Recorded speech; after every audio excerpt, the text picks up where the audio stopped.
Ayan, sinimulan na pa natin lutuin ang ating ano.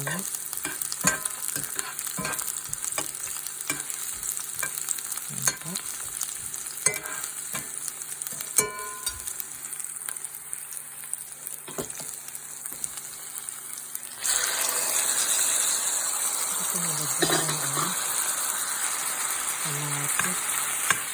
Ito po may kamatis sa inyo.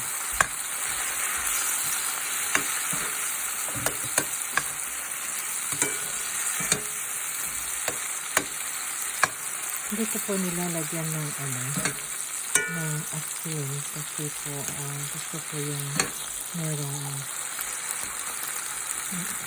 siriyasa po kasi gusto ko yung siriyasa.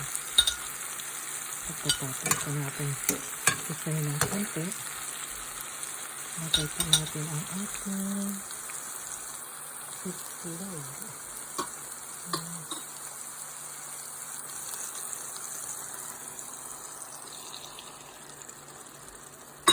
Ayan po.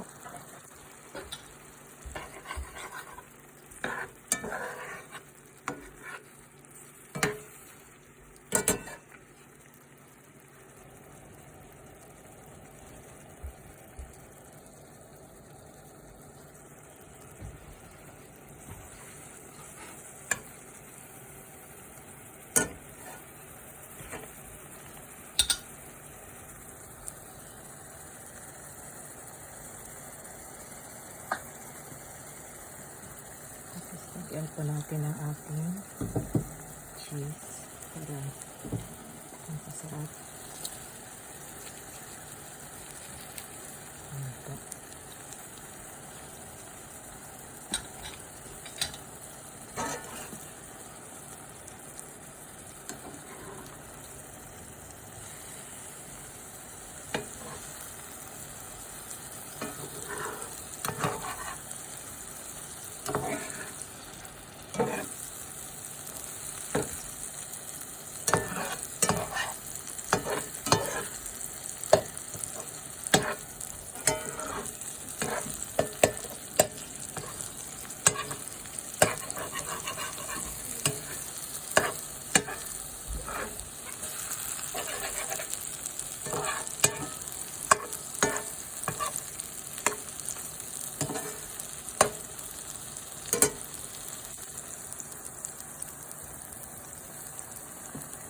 Lagyan po natin ang pepper. Tirang asin po. Ayan. Hindi ko pa nilalagyan. Mamaya na po kasi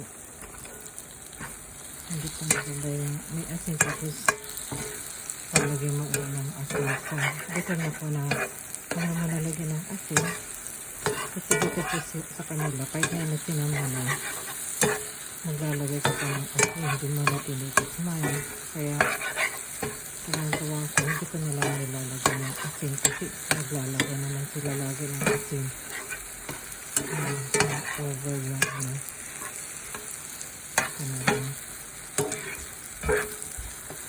paglagay ng asin. Ang sarikid na sa akin. Okay po, salamat ng marami. Luto na po yan. Isarin ko na. Thank you po for watching. God bless everyone.